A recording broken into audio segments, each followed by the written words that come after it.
तो जय हिंद दोस्तों, स्वागत है आप सभी का एक बार फिर से आपके अपने यूट्यूब चैनल पर।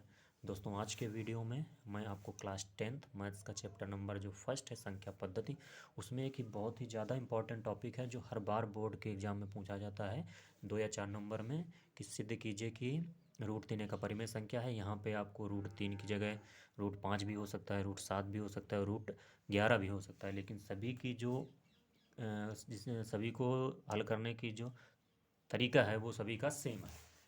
तो आइए इसको स्टार्ट करते हैं कि किस तरीके से इसको प्रूव करेंगे कि रूट 3 एक अपरिमेय संख्या है। तो देखो, सबसे पहले क्या करते हैं कि इसमें हम मान लेंगे इसका अपोजिट मान लेते हैं। क्या मानेंगे कि माना, यहाँ पे मान लेंगे कि माना रूट 3 एक परिमेय संख्या है। परिमेय संख्या है। हम ये मान के चलेंगे कि रूट 3 एक कैसी संख्या है, परिमेय संख्या है। आपसे उसने क्वेश्चन में क्या कहा है कि सिद्ध कीजिए कि रूट 3 एक अपरिमेय संख्या, और हम मान क्या रहे हैं कि हमने मान लिया है कि रूट 3 एक कैसी संख्या है, परिमेय संख्या। और आपको मालूम होगा कि कोई भी परिमेय संख्या अगर है तो वो P/Q के फॉर्म में होती है, ये आप सभी लोगों को मालूम है। तो ये इसलिए क्या हो जाएगा, इसलिए हो जाएगा रूट 3 एक परिमेय संख्या है तो रूट 3 हमारा किसके बराबर हो जाएगा, इसको हम मान लेंगे किसके बराबर, P/Q के बराबर मान लेंगे। अगर रूट 3 एक परिमेय संख्या है तो उसको हम P/Q के रूप में लिख सकते हैं, क्योंकि किसी भी परिमेय संख्या को P/Q के रूप में लिखा जा सकता है। और जहाँ पे आपको मालूम होगा कि P और Q क्या है, पूर्णांक है।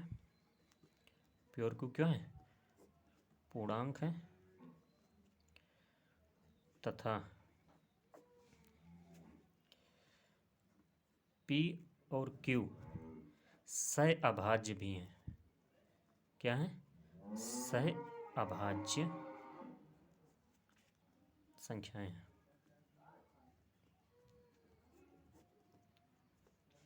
ये हम मान के चलेंगे कि जो P और Q हैं पूर्णांक हैं, साथ साथ में ये दोनों सहअभाज्य भी हैं। सहअभाज्य का मतलब आप जानते हो कि जो HCF होगा, HCF P और Q का जो HCF होगा, हाईएस्ट कॉमन फैक्टर जिसको आप मासा कहते हो, वो कितना होगा, 1 होगा। और इसी बेस पे हम इसको प्रूव करेंगे कि P और Q क्या है, एक अपरिमेय संख्या है। लेकिन अभी हमने क्या माना है कि रूट 3 एक परिमेय संख्या है, और जब रूट 3 एक परिमेय संख्या है तो उसको हम P/Q के फॉर्म में लिख सकते हैं। तो रूट 3 बराबर हो जाएगा P/Q के रूप में, और जहाँ P Q पूर्णांक है तथा P और Q सहअभाज्य भी हैं। और सहअभाज्य का मतलब होता है कि वे सारी संख्याएं अगर वो सहअभाज्य का युग्म है तो उनका HCF कितना होगा, 1 होना चाहिए। सहअभाज्य युग्म का मतलब ये है कि उनके बीच में कोई भी जो गुणनखंड है वो एक के अलावा कॉमन नहीं होगा। अब ये हमने लिख लिया। अब क्या करेंगे कि इनके दोनों पक्षों का वर्ग कर देंगे। यहाँ लिख लेंगे कि दोनों पक्षों का वर्ग करने पर, दोनों पक्षों का वर्ग करने पर, तो जब दोनों पक्षों का वर्ग करेंगे तो रूट 3 का स्क्वायर बराबर P/Q का होल स्क्वायर। आप लोगों को मालूम है कि किसी भी रूट की संख्या के ऊपर जब स्क्वायर लगता है तो उसकी वजह से रूट 3 खत्म हो जाता है। क्यों खत्म हो जाता है, क्योंकि यहाँ पे पावर है, जो रूट होता है उसका मतलब होता है पावर 1/2, और वो पावर 1/2 से 2 कट जाता है, सिर्फ कितना आ जाएगा, यहाँ पे 3 आ जाएगा।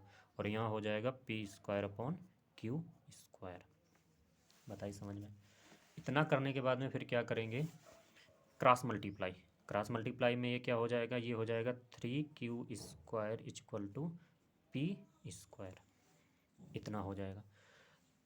यहाँ से अगर हम इसको लिखना चाहें तो लिख सकते हैं कि Q स्क्वायर बराबर P स्क्वायर अपॉन 3। कोई दिक्कत नहीं होगी यहाँ से आपको। Q स्क्वायर बराबर कितना लिख लिया, P स्क्वायर अपॉन 3। इस इक्वेशन से हमें क्या दिख रहा है कि जब P स्क्वायर में 3 से भाग दिया होगा तभी तो हमारा Q स्क्वायर आया है ना।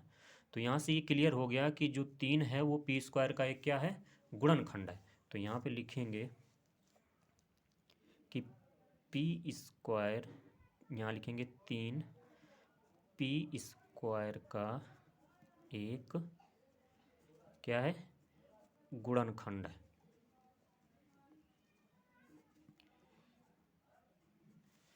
अगर ये क्लियर हो गया ना कि जो 3 है वो पी स्क्वायर का एक क्या है, गुणनखंड है।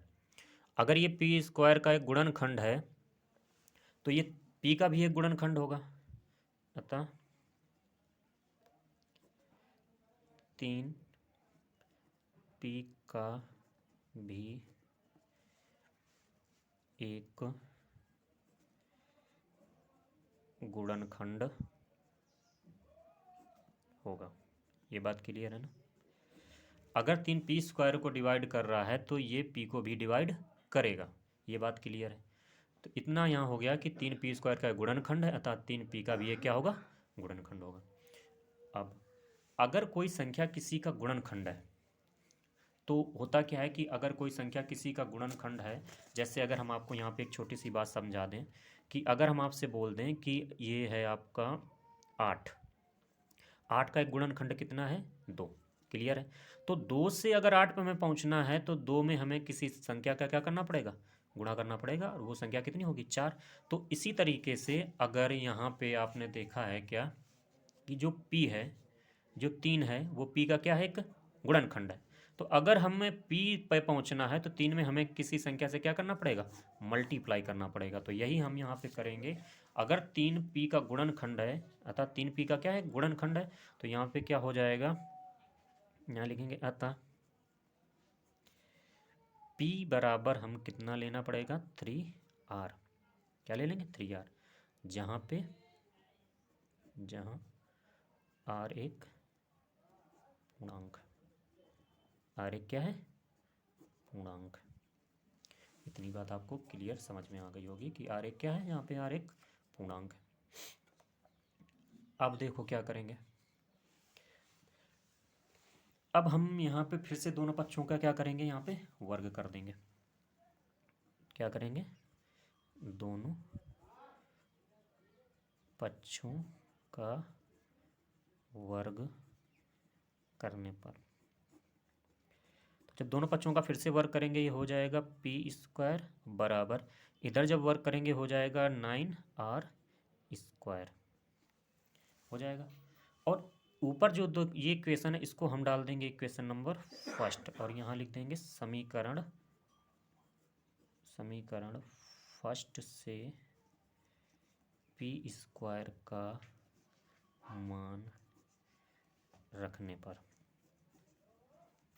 पी स्क्वायर का मान रखने पर। तो जब यहाँ पे आप पी स्क्वायर का मान रखोगे तो पी स्क्वायर की जगह कितना आ जाएगा, 3q स्क्वायर, और बराबर हो जाएगा 9r स्क्वायर।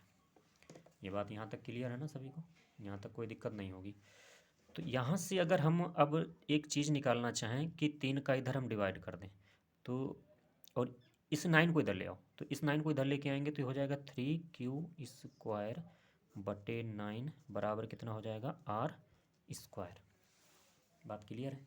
तो यहाँ से आपका कितना हो जाएगा, यहाँ हो जाएगा आपका q स्क्वायर अपॉन 3 बराबर r स्क्वायर। तो यहाँ भी एक चीज़ ये निकल के आ गई है अब आपके सामने कि जब क्यूब स्क्वायर में 3 से भाग किया जा रहा है तो कितना आ रहा है, आर स्क्वायर आ रहा है। इसका मतलब क्यू में भी 3 का पूरा पूरा भाग जा रहा होगा। क्लियर है ना बात ये अगर समझ में आ गया होगा सभी को कि ये किस तरीके से हो रहा है। तो अब क्या करेंगे फिर इसमें हम, इतना करने के बाद में, इतना जब हो गया हमारे पास, तो अब हम लोग यहाँ पे अब लिखेंगे, क्या लिखेंगे, अब लिखेंगे कि चूंकि 3q स्क्वायर का एक क्या है, एक गुणनखंड है, चूंकि 3q स्क्वायर का एक क्या है, गुणनखंड है, अतः 3q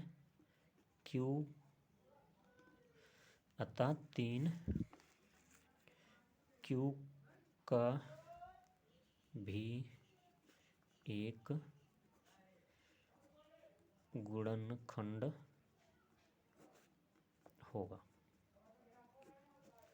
होगा, अब यहाँ से आप देखो दो चीज़ें देखो, एक अभी हमने ऊपर क्या देखा था कि 3p² का गुणनखंड है, अतः 3p का भी एक गुणनखंड होगा। तो ये जो 3 है ये p में का भी एक गुणनखंड है। और अभी आगे जो हमने कंडीशन देखी तो यहाँ भी हमारा ये निकल के आया कि जो 3 है q² का गुणनखंड है, अतः 3q का भी एक गुणनखंड होगा। तो इन दोनों कंडीशनों से हमारा क्या निकल के आ रहा है कि अतः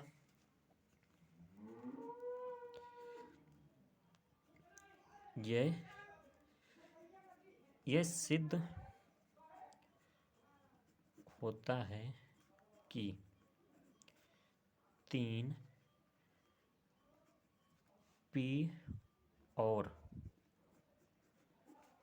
q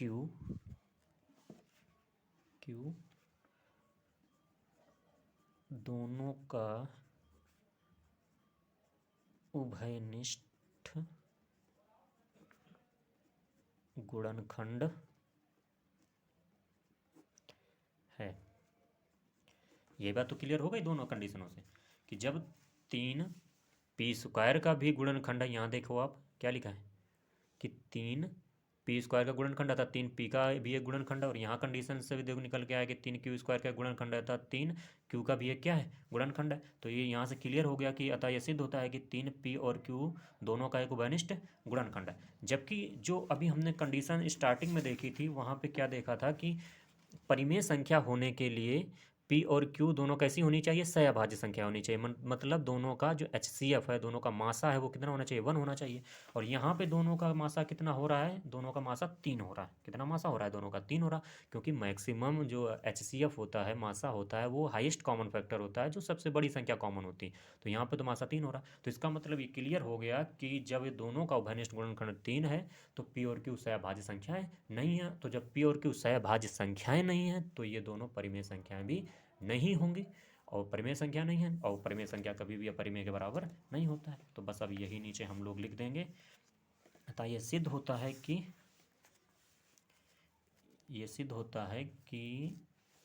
3p और q दोनों का उभयनिष्ठ गुणनखंड है। अतः यह हमारी परिकल्पना का क्या है, विरोधाभास है। जो हमने माना था कि p और q सहभाज्य हैं वो नहीं निकल के आया। ये कैसा हो गया, भाज्य हो, तीनों जो 3 है वो दोनों में कॉमन है, तो ये सहभाज्य नहीं आता। ये हमारी परिकल्पना का विरोधाभास है। हमारी कल्पना का क्या है, ये विरोधाभास है। अतः √3 एक परिमेय संख्या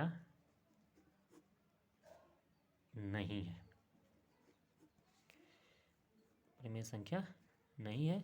और आप नीचे आंसर में लिख दो कि √3 एक अपरिमेय संख्या है। यह आपका क्या हो गया, सिद्ध हो गया, हेंस प्रूव्ड। दोस्तों कैसा लगा आपको मेथड, एक बार चाहो तो आप फिर से एक बार समझ लो।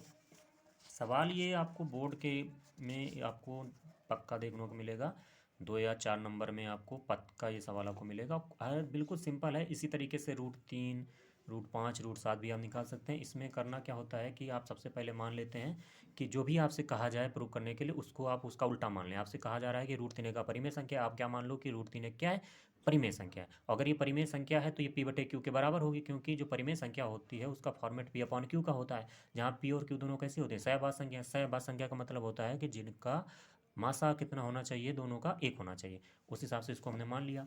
उसके बाद इसको हमने पूरा प्रूव किया और हमने ये प्रूव कर दिया कि जो p और q हैं वो सहअभाज्य संख्याएं नहीं हैं। ये कैसी हैं दोनों, क्योंकि इनका उभयनिष्ठ गुणनखंड 3 था। ये हमारी परिकल्पना का क्या विरोधाभास है, जिससे ये प्रूव हो गया कि √3 एक परिमेय संख्या नहीं है। तो परिमेय नहीं तो क्या होगी, अपरिमेय होगी। तो √3 कैसी है, अपरिमेय संख्या है। तो दोस्तों वीडियो कैसा लगा आप लोग कमेंट में ज़रूर बताइए। इसी तरीके से हम आपको, ये तो अभी हमने एक छोटा सा टॉपिक कराया है, अब आपको लगभग वीडियो पर डे मिला करेगा।